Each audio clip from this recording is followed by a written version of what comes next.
The evening of June the 1st, 2001, the Nepalese royal family gather for a party. 3 generations of royalty and their closest friends are looking forward to a relaxed, informal evening. The host is Crown Prince Dipendra.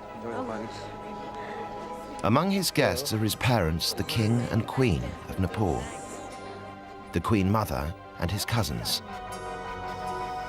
There is Dipendra's younger sister, Princess Shruti, and his younger brother, Prince Narayan. Altogether, the exclusive royal guests number 22.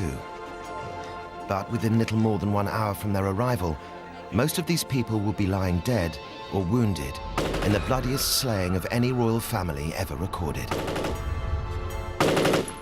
It was an act so horrific that it plunged the country into mourning, spawned a host of conspiracy theories, and eventually resulted in the political turmoil which shook Nepal in the spring of 2006.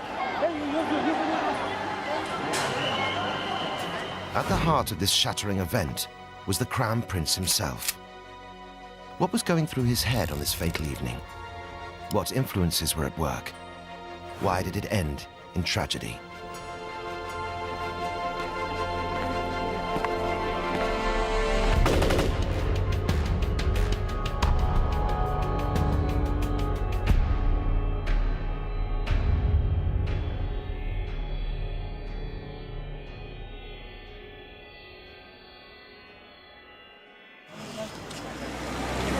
The party, being hosted by Prince Dipendra, the Crown Prince of Nepal, is part of a family tradition in which they all try to meet up twice a month. It's 3 minutes to 8 and all of Dipendra's immediate family are present, except for his uncle, Narayanhiti.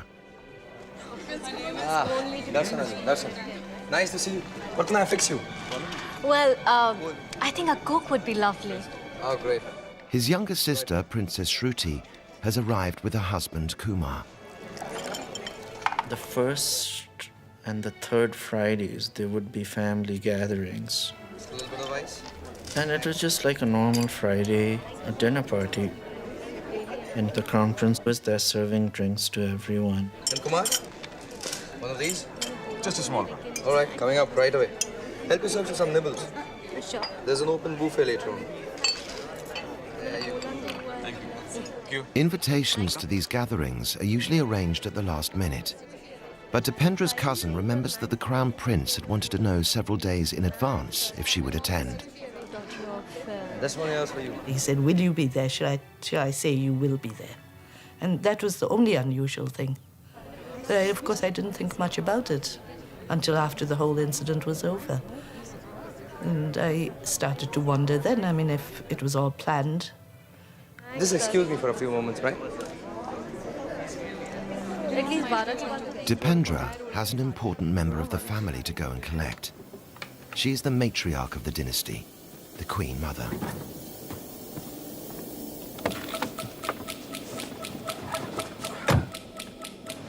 Dipendra is close to his grandmother, and the short drive to pick her up provides him with a break from entertaining, which has become more of a chore than a pleasure. Earlier in the evening, the frustrations of being Crown Prince had played on his mind. Because for many years, Dipendra has been wanting to marry a girl whom he has fallen in love with. Devyani Rana comes from a wealthy background far exceeding even that of the Nepalese royal family. Devyani is the great-granddaughter of the last Rana Prime Minister of Nepal, who wielded more power than the monarchy, and a man not fondly remembered by the Queen's family. Devyani's mother comes from an extremely rich and influential Indian family. For Dipendra's parents, these connections have the potential to inflame bitter memories, and so Devyani is not seen as a suitable future wife for their son. The Queen Mother shares this view.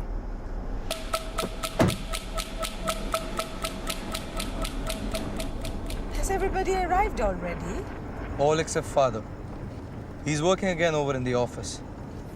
He'll be late. In one attempt to sabotage the marriage plans, the Queen Mother summoned the royal astrologer. Without any scientific proof, he foresaw that Devayani Rana would be unlikely to produce a male heir, and suggested that Dipendra end the relationship. He had no such intention. They're waiting for you. Oh, lovely. I'll meet them in the annex. It can get a little noisy with your young ones in the billiard room.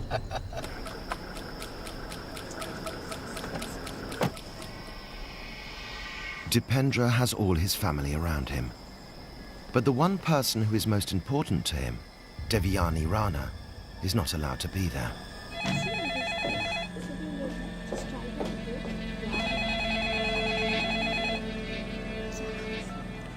Hello? It's me. Oh, well, that's a surprise. I'm already getting ready to go out. What do you mean going out? Sanjay and Shilpa, dinner, remember? Anyway, let me know what time you'll be along, yeah? I can't just come and... Okay, fine, just take your time. Just let me know what time you'll come, Of course I can't. Have you got any idea what that would mean? I'm here with 20 guests. I have my whole family here. Not again, Dippy. Family, family, family. I thought you were going to join us for dinner tonight. When are you going to get out of there and just get a life of your own? He seems in a real foul mood. Dipendra is feeling cornered. His way out will shock his family, his nation, and the world.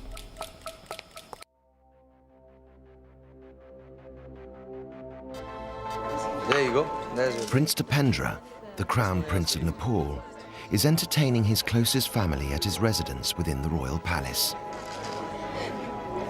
Of all his relations, Dipendra is closest to his cousin, Paras. Ah, there you are. What do you want? Paras lives above the law. His hit-and-run driving once killed 2 motorists. Then, he shot a bouncer in one of Kathmandu's nightclubs. No charges were brought. Cheers. Paras is Dipendra's only confidant. What happened with the talk with your parents? Oh, nothing.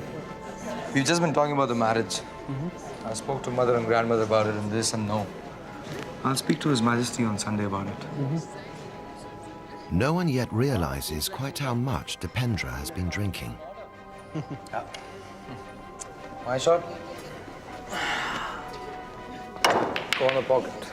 Bad luck. Kumar Gorak is alarmed by Dipendra's behavior.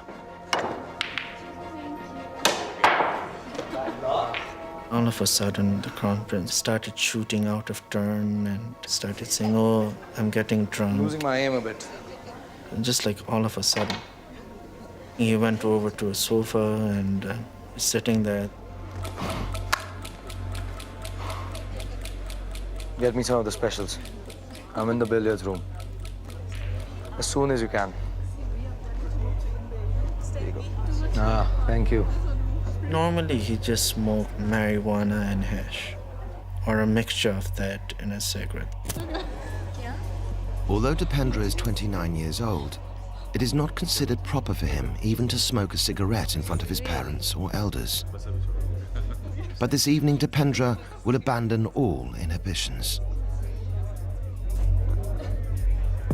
Most of the guests are unaware of Dipendra's condition.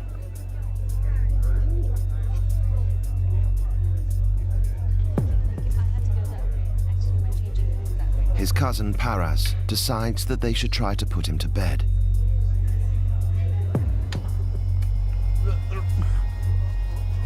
I'm fine. Carried him on the shoulders across like this. And I was at the back because his legs were dragging. Dipendra appears to be incapacitated. But when Paras asks for his gun belt, Dipendra's reply sounds coherent, and Kumar begins to wonder if it's all been an act. Better just take it easy, okay? I'll take your gun belt off. I'm not wearing one today. It came across pretty clear to me when he said, "No, I'm not carrying anything today." There was no slurring or dragging of speech as one would normally speak when one would be drunk.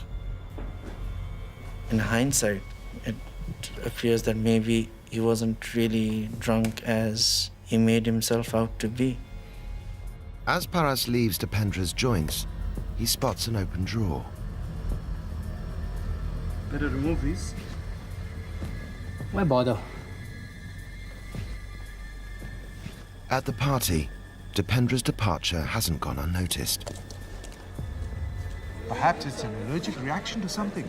May well be. He was perfectly fine when I was talking to him earlier. Maheshwar Singh, Dipendra's great-uncle, had been the first guest to arrive. He was in excellent mood. Very pleasant, nice. I mean, no signs of any drunkenness. Nothing at all. He was perfectly all right. Then he took me to the bar. He showed me the drinks and asked me what I would like to have. What would you want? I'll take a scotch. Ah, good choice. That's what I'm drinking. His Royal Highness poured me one, Some ice? Yes. and he showed me his glass, which was half empty, and he said he was also having famous grouse. Cheers. At that point, General Ravi, my brother-in-law, he walks in. He was the second man to arrive. And he was also asked to have a drink. Some scotch for you? Oh, sure. Dipendra is well known for being able to handle his drink. But now, just 1 hour later, he is barely conscious when Devyani rings him back. No. Hello? Dippy? Dippy? I can't hear you. I mean, you're kind of sounding strange. You don't seem like you're in the party. Are you? Oh, let me sleep. Dippy, can you tell me where?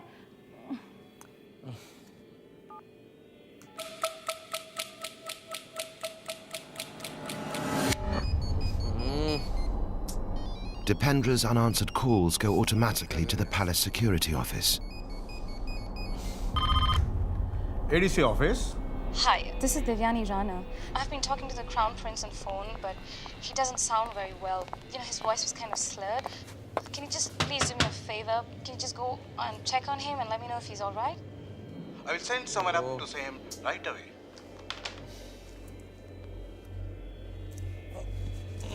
Let us help you off with this one. You'll be more comfortable.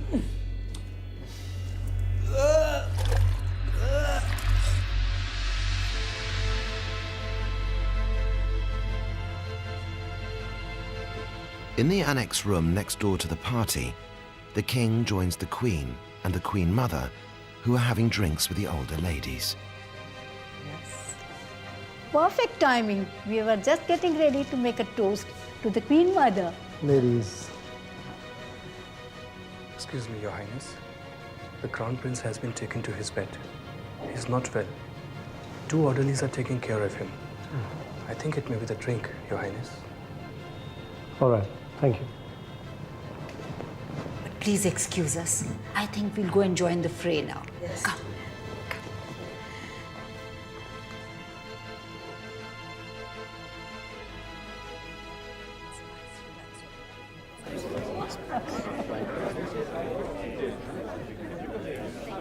It's the big button on the left that says on. I know that. He didn't drink that much. Did he? He has a lot on his mind at the moment.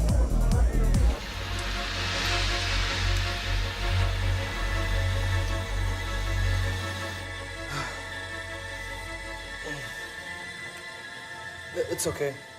I'll be fine. You can both go back to your rooms and get some sleep.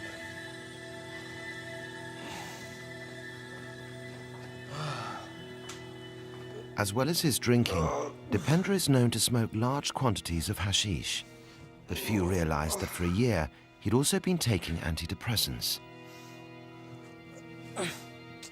Doctors have been alerted to Dipendra's inability to respond well to stress, his lack of exercise, fluctuating body weight, and a fear of growing prematurely old.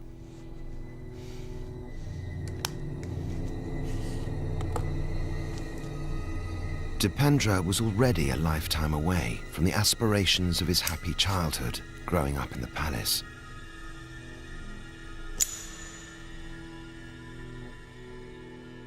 I knew His Royal Highness the Crown Prince from very young, when he was 5 years old. And he was one of the most charming and outgoing person. He was bright. In every subject, he was so clued up that you couldn't win him in any debate or any argument. He was like that. Prince Dipendra was conscious of the power he held. Crown Prince was running around the pond, and I was afraid that he might slip and fall down into the water. So I said, Royal Highness, don't do it, because you might fall down.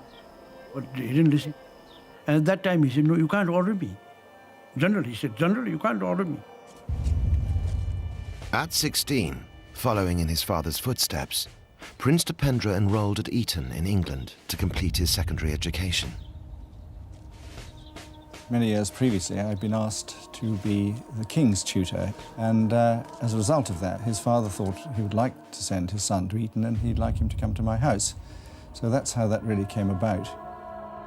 As well as his studies, Dipendra excelled at karate and became captain of the team. He never lost a match. In 1990, riots broke out in Kathmandu when India imposed an economic blockade, bringing great hardship to Nepal. Queen Aishwarya thought that her husband should take a tougher stance and asked for Dipendra to return home. I remember Dipendra, during these troubles, receiving a fax from his mother. And this really indicated to Dipendra that she was quite keen for him to come and really prop up his father, because she felt that the king was giving away too much of his power. And I think she felt possibly that he might even take over the reins. But she underestimated the respect Dipendra had for his father. Dipendra was absolutely appalled. He was so loyal to his father, so loving of his father, so loving of the nation, that he said to me, if I ever hear anything like this again, I'm going to really sever connections with my mother, because I could not bear to in any way affect my father. His father, King Birendra, gave in to the riots and took the first steps to usher in democracy. Dipendra was 19 years old and ready to stride out into adulthood. He wanted to marry his teenage sweetheart, Supriya Shah, a great niece of the Queen Mother. But the Queen decided that they were too young and disallowed the marriage. With no specific role to fulfill, Dipendra set out on a military career. His unbending sense of duty captured in a poem he wrote. Left bonds of love and affection, having duty understood. If needed, soaked in blood, be ready to fight I would. To flames reduce, will lightning halt, spray with blood I will. On this uniform, the country's vermilion, shake this earth I will.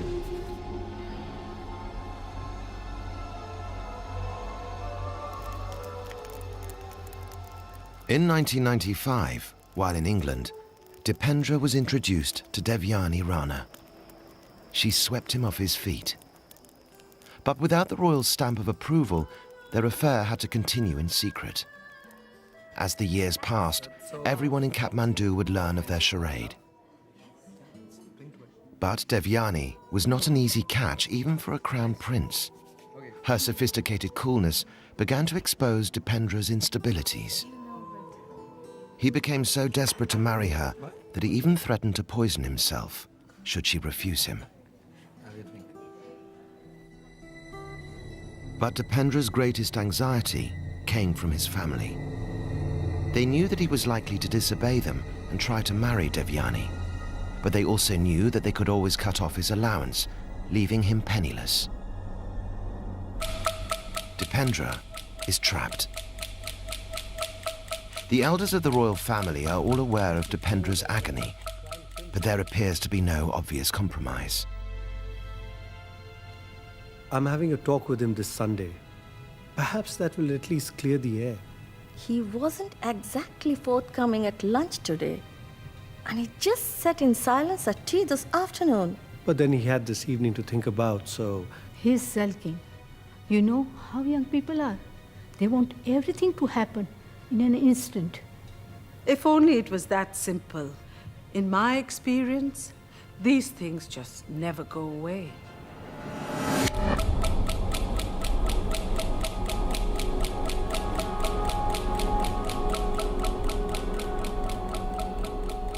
Hi. I tried to call you. Where are you, Dippy? You don't pick up my phone. I know. They told me you were resting, but I didn't believe them. You know I don't like it when it gets this way. It worries me. It bothers me, Dippy. Why are you doing this to yourself? Okay. I think I'm off to sleep now. So I'll say good night. We'll talk tomorrow.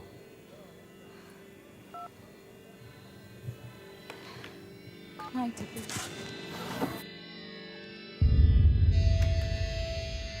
Dipendra has one other passion: guns.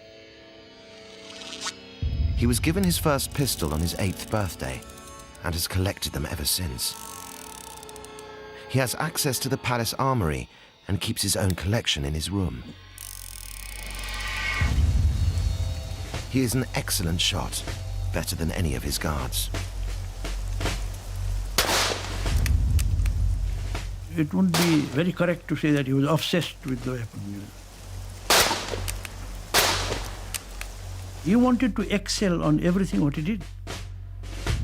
As well as enjoying computer gunfights, Dipendra even designed the perfect gun. And the royal family and palace staff are used to hearing him practicing or shooting birds in the palace grounds at night. Gunfire is a sound that no one takes any notice of anymore.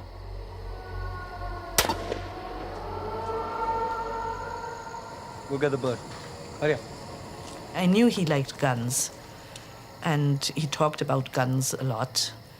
That was his favorite topic, and I also knew he was a good shot, and he trained himself to use both hands.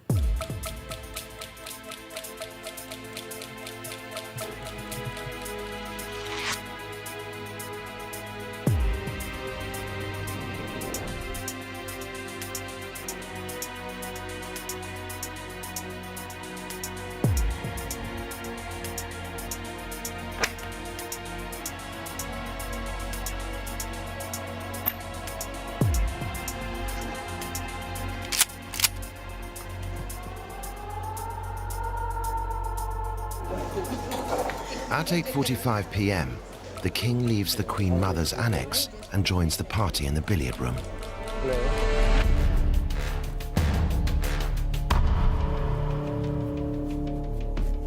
How are you? Oh, very well.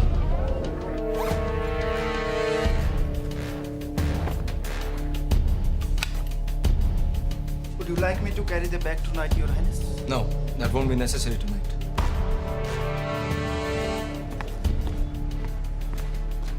For the Nepalese royal family, time is running out.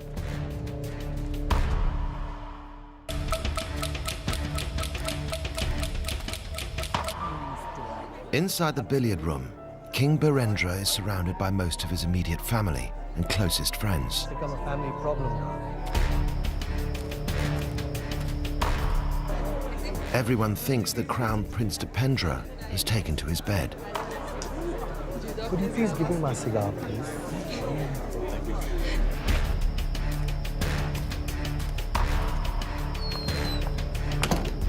But you know, the one with the motorcycle chase? I like that much better.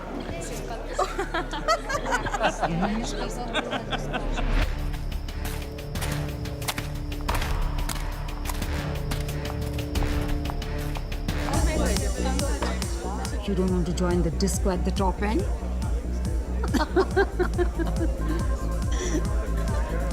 Someone is trying to ring.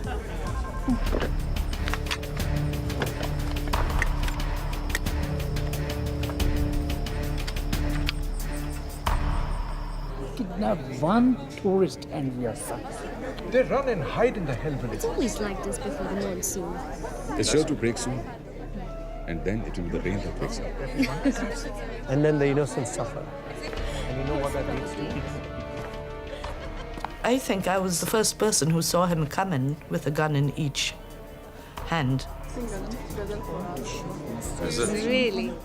I wasn't told it was a fancy dress.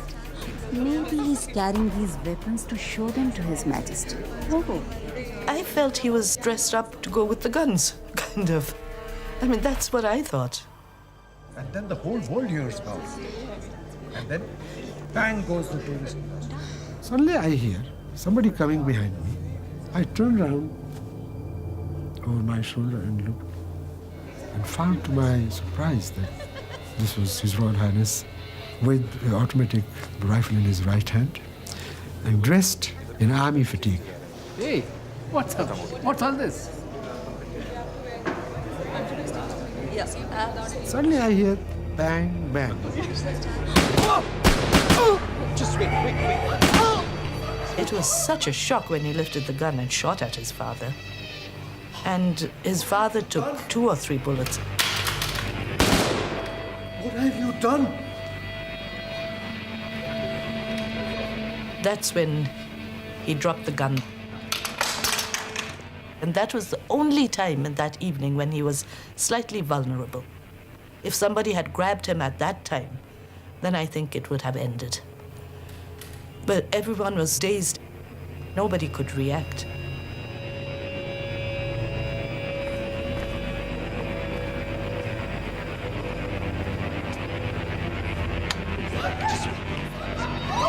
Captain Rajiv Shahi, a trained military doctor, tries to stem the flow of blood with his jacket.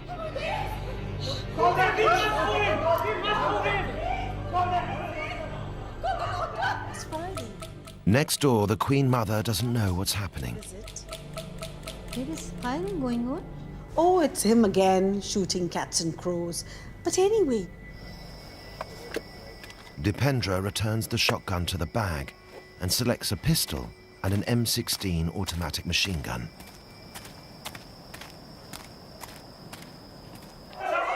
Inside, most of the royal family believe the gun must have gone off by accident. No one is prepared when Dipendra re-enters the room.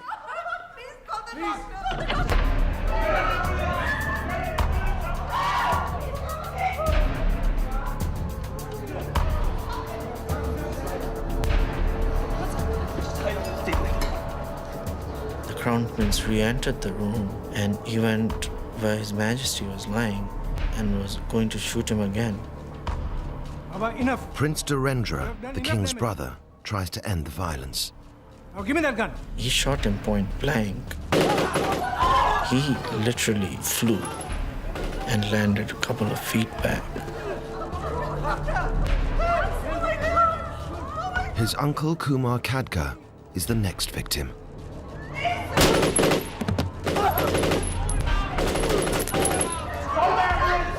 His wife, Princess Sharada, runs to his side. I watched him kill Princess Sharada. It was horrible. I've never ever had to live through anything this horrible. It was as if he knew exactly who he was shooting at, you know, it was so focused and just going boom, boom. Just 1 year earlier, at his 29th birthday party, after the eldest had left, Dipendra had vowed that he would allow no one to obstruct his marriage plans. You are either for me or against me. Anyone not in favor of my plans or what I want to do can leave now. I mean what I say.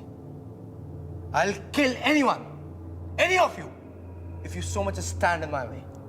It was a threat no one could take seriously until his younger sister, Princess Shruti, who was pregnant at the time, spoke out against him.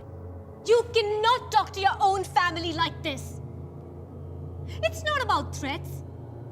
How can you be so selfish? And what do you know about marriage anyway? I know!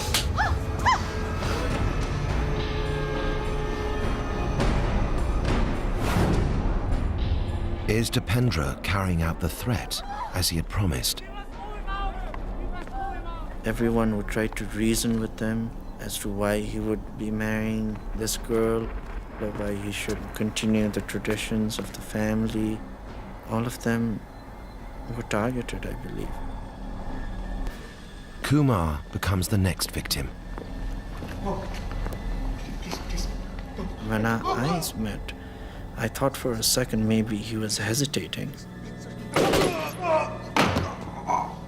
But then the next thing I know, I had been hit. What was that? Better check it out right away. At first, the security staff are alerted by shouts coming from Dipendra's residence. Dipendra's younger sister, Princess Shruti, now lies within his sights. And he aimed at my wife. He shot her. And I actually felt her strength give way. Kumar believes his time is up. He was out there spraying bullets like a madman. Oh, so I can hear shots. All units, immediately. Emergency. Only now does the palace security realize there's a crisis. Maheshwar Singh takes a chance and runs for cover to the far end of the room. Actually, I pretended as if I was hit, or, you know, I purposely played that, yes. That was the whole idea. His brother-in-law, Rabbi Shamshir, follows him.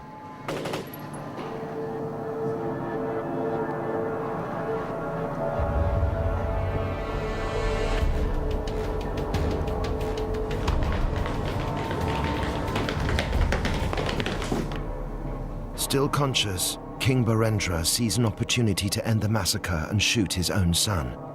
But his sister, Princess Shobha, stops him. That's enough! We had enough violence! No! Just the cruelty. I remember seeing His Majesty just lift his hand and, like, stop it, sort of a thing. But it sprayed with more bullets.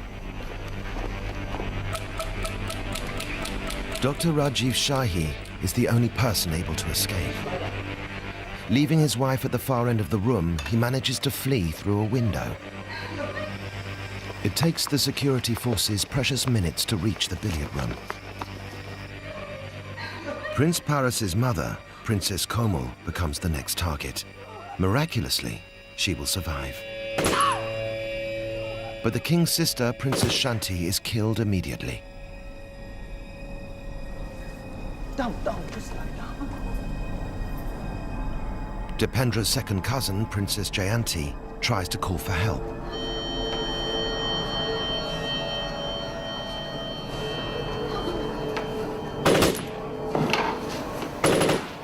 Still, it gives me the creeps when I remember his face.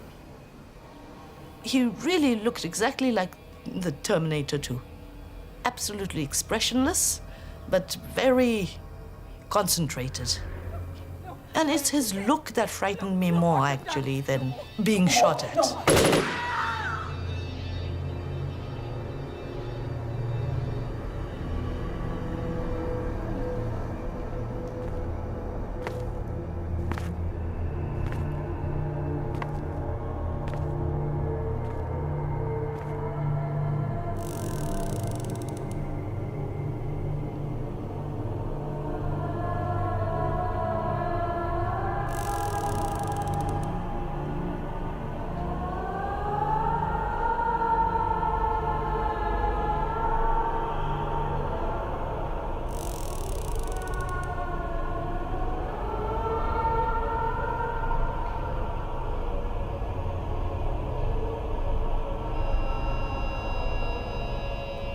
You have to kill the animal. I mean, you don't leave something just wounded.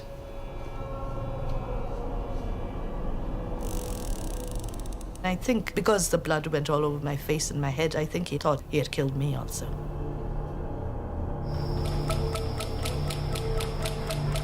Commandos fail to gain access at one end of the billiard hall, causing further delay. Prince Paras, Dipendra's closest friend, and his young cousins are trapped at one end of the room. No, brother. No, brother. No. What are you doing? Please. Just go from here. You're the only ones here.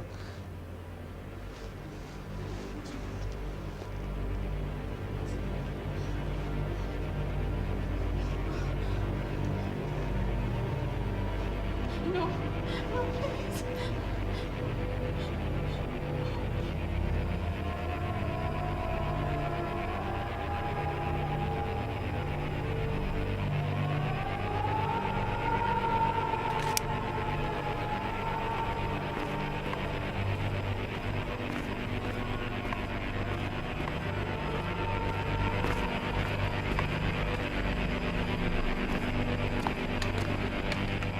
I saw him go out into the garden. Then I saw the Queen go after him. Stop. Please And stop. then I saw Narayan rushing after her too. Don't I go even called out to Isa, after him. don't.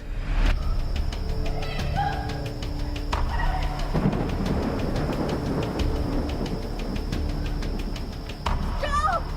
The Queen and Dipendra's younger brother, Prince Narayan, try to confront him.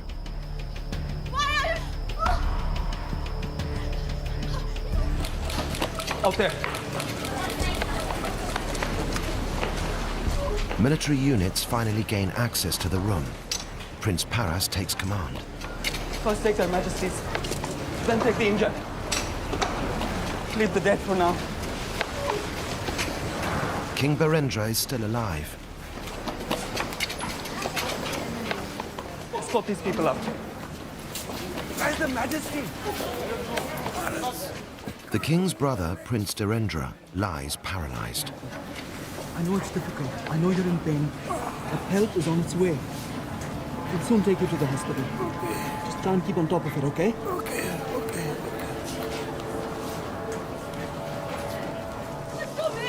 You are my son! Why are you doing this? Why? Brother! Brother, that's enough, brother! No!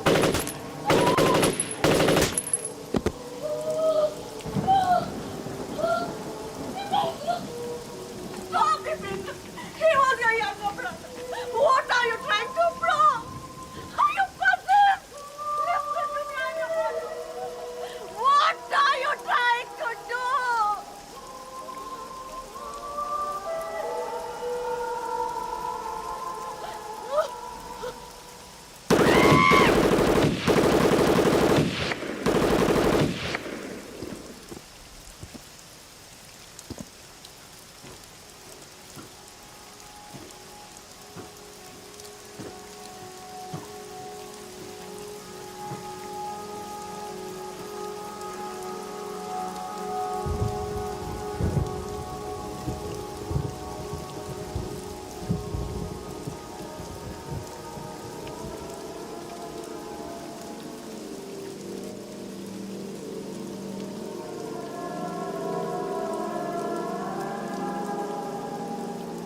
Left bonds of love and affection, having duty understood.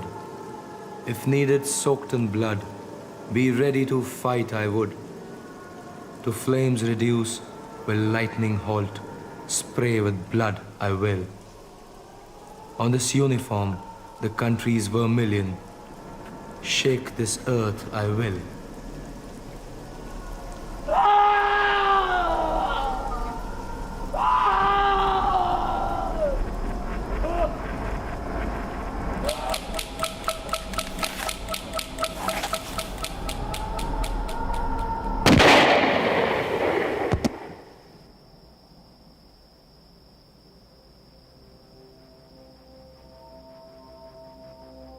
A single bullet to the side of his head brings Crown Prince Dipendra to the ground and an end to the violence. 13 members of the Nepalese royal family now lie dead or wounded. He shot himself. He shot himself. What about Her Majesty and Prince Narayan? Prince Narayan's been shot. And so has the Queen.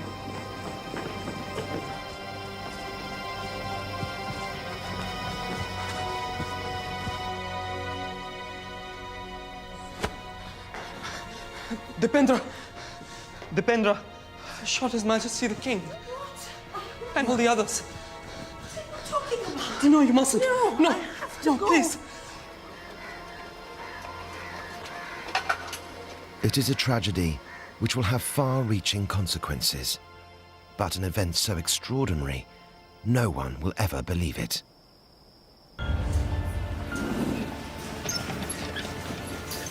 King Birendra is rushed to the military hospital in Kathmandu. Although he has multiple wounds, he is still alive, but only just. Quickly, quickly, bring him in here, quickly. This way, come. Get some oxygen, quick. He's lost a lot of blood. This is not looking good. What's your reading? King Birendra was the nicest, kindest person I've ever met in my life. Check his pulse. In Nepal, they say he is a reincarnation of Vishnu, and I think he really was. I'm afraid there's no hope. At 9:15 p.m., King Birendra is pronounced dead. The lifeless bodies of Queen Aishwarya and Prince Narayan are delivered to the trauma ward. Princess Shruti died within minutes of her arrival. She was only 25 and left behind 2 daughters. I did see them carry my wife's body away from the trauma room, I guess, to the moratorium. I've lost somebody I was going to spend the rest of my life with. And for my daughters especially, they have lost a mother. Kumar Khadga and Princess Sharada, Princess Shanti and Princess Jayanti were all declared dead on arrival. The king's brother, Birendra, was soon to die in hospital.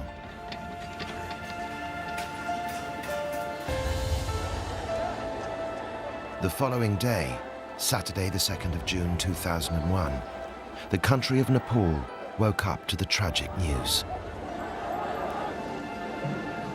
The royal victims were cremated that day. But Crown Prince Dipendra was still alive and placed on a mechanical ventilator. As his family was cremated, he was proclaimed king. I felt betrayed that after doing so much damage to the family and to the country, that they made him king. I felt very betrayed. Dipendra reigned for just 2 days. At 3:45 p.m. on June the 4th, he died. The single bullet through his head had left a gaping wound. Since Dipendra was right-handed, it would become a matter of speculation as to why he should have shot himself with his left hand, and why 2 bullets had been fired from his pistol. An autopsy was never carried out, and later Dipendra's residence where the tragedy took place was razed to the ground. Turning down Scotland Yard's offer of a forensic investigation, the royal family issued a cover-up statement claiming that the accident was caused by an automatic weapon going off. No one in Nepal believed this explanation. This point could be seen as the point at which the Nepalese public began to fall out with its monarchy in a terminal kind of way because of the palace's assumption that it could tell the public what to think and the public would then think it, which has been tested to breaking point ever since, and the Nepalese public now refuse to believe what the king tells them. When Gyanendra, who had been absent from the party, became king, he was treated with mistrust. Without any evidence, most Nepalese believe Gyanendra had engineered the attack, even though his wife narrowly escaped death and his son forced to plead for his life. Another commonly held belief is that Dipendra was shot, not by himself, but by one of the palace guards. We will never know. No one is prepared to talk.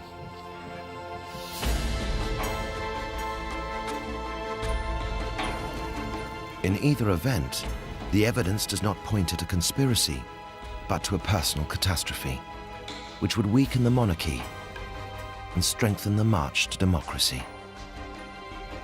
I've never, ever had to live through anything this horrible. But the thing is, I'm glad I was there. If I hadn't seen it with my own eyes, I might have been like the rest of the people of Nepal, found it impossible to believe.